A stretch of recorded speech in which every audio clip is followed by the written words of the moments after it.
民幣嘅真假喎。Leo 啊，你識唔識分啊？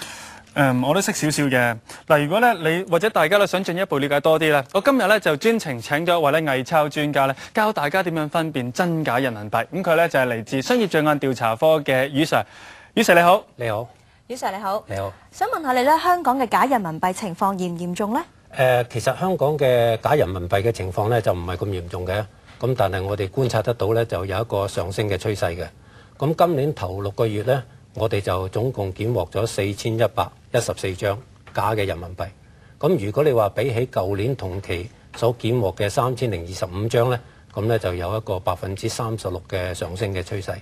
咁呢一啲假嘅人民幣咧，通常會喺咩地方揾得到嘅咧？其實咩地方都有嘅。咁我哋咧就發覺最多嘅咧就係嗰啲商鋪啦，或者係一啲超級市場啦，甚至的士司機嘅收翻嚟嘅貨款營業額啦，亦都有一啲香港嘅商人咧上到國內做生意嘅時間收翻嚟嘅貨款，當佢哋存入去銀行嘅時間咧，佢哋就發覺有好多係假嘅人民幣。嗱，香港人咧對於人民幣真假咧認識真係唔係好深嘅，究竟我哋點樣分辨呢？其實如果分別人民幣嘅真假咧就唔困難嘅，我哋可以用隻眼去望啦，又或者用隻手去摸啦。嗱，咁最簡單，我哋攞高張人民幣背光去睇嘅時間咧，我哋就會睇到有個水印嘅。咁嗱，呢度我有個燈箱，咁啊可以方便啲睇。咁咧你可以睇到咧呢個水印，真鈔呢個水印咧，佢係利用咗紙張纖維嘅厚薄去形成一個圖案嘅。咁所以咧，你會見到咧佢個圖案係好清晰。同埋咧就個肖像咧係有層次嘅感覺嘅，咁但係假鈔咧一般嚟講咧，佢就係利用咗印刷嘅方法去印製上去，咁所以嚟講咧嗰個肖像咧就比較平板或者係比較模糊，係冇呢個層次嘅感覺嘅。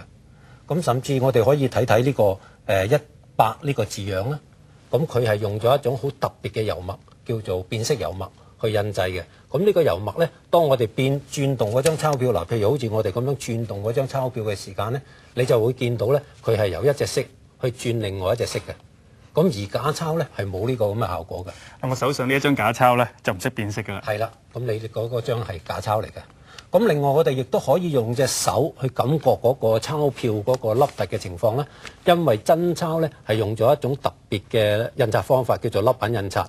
咁印完之後咧，嗰啲油墨咧會高咗上張紙上邊，咁形成一個好凹凸嘅感覺嘅。咁尤其是我哋可以咧利用嗰個銀行嗰個名啦、毛主席嘅肖像啦，或者係呢幾條線嗰個凹凸嘅效果咧係特別明顯嘅。咁如果假鈔嚟講咧，佢用咗一種叫做平板印刷。咁呢個平板印刷咧，通常出嚟嘅效果咧係比較平滑，係完全冇呢個凹凸嘅感覺嘅。余 Sir， 而家兩地交通咁方便啦，好多香港人都中意去到內地玩㗎噃。不過咧，亦都有唔少嘅香港人發覺北上消費嘅時候遇到啲唔係咁好嘅經歷，可唔可以同我哋講下？好啊，咁我哋最近呢就觀察到有啲案件呢，咁呢就係有啲香港嘅市民北上消費嘅時間呢，佢喺酒樓啊或者係一啲娛樂場所埋單結數嘅時間呢，佢嗰啲真鈔呢就俾人用一啲假鈔去換咗嘅，偷龍轉鳳換咗嘅。有咩方法可以防止俾人偷龍轉鳳呢？如果要防止呢個鈔票俾人偷龍轉鳳呢，咁首先就要自己認識咗自己嘅鈔票先啦，睇睇自己嘅鈔票嘅真假啦。咁然後呢，就可以嘅話記起鈔票嘅號碼啦。最主要就話當你洗嘅鈔票嘅時間呢，記得鈔票嗰幾個後面嗰幾個號碼。咁呢，就當人哋換咗嘅時間，你起碼都知道嗰一個鈔票俾人換咗。近呢幾年咧，人民幣喺香港咧就越嚟越流通。咁啊，余 Sir 作為店鋪嘅負責人或者店員，其實有咩地方要留意呢？咁作為店鋪嘅負責人或者店員呢，當佢哋收呢個人民幣嘅時間呢，就記得花少少嘅時間去睇睇嗰張鈔票嘅真偽。譬如好似我正話講啦，睇睇嗰個水印啦，或者用手去感覺究竟有冇凹凸嘅感覺，睇睇嗰張鈔票嘅真偽，然後先再收。余 Sir， 但係如果我哋真係喺香港收到假嘅人民幣，我哋應該點做呢？咁記住一樣嘢啦，就千祈唔好再洗翻出去啦，因為呢，如果你洗翻出去嘅話呢，呢個係一個非常嚴重嘅刑事罪行嚟嘅。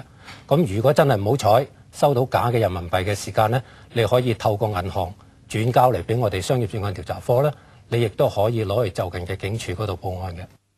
如果市民想進一步認識多啲，點樣分辨真假人民幣？咁佢哋可以點樣做呢？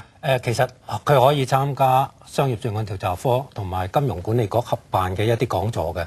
咁咧就會教佢哋點樣去分別一啲人民幣同埋港幣嘅。咁咧佢哋可以打電話去金融管理局度預約啦。咁呢個電話係28788165，28788165，咁就可以啦。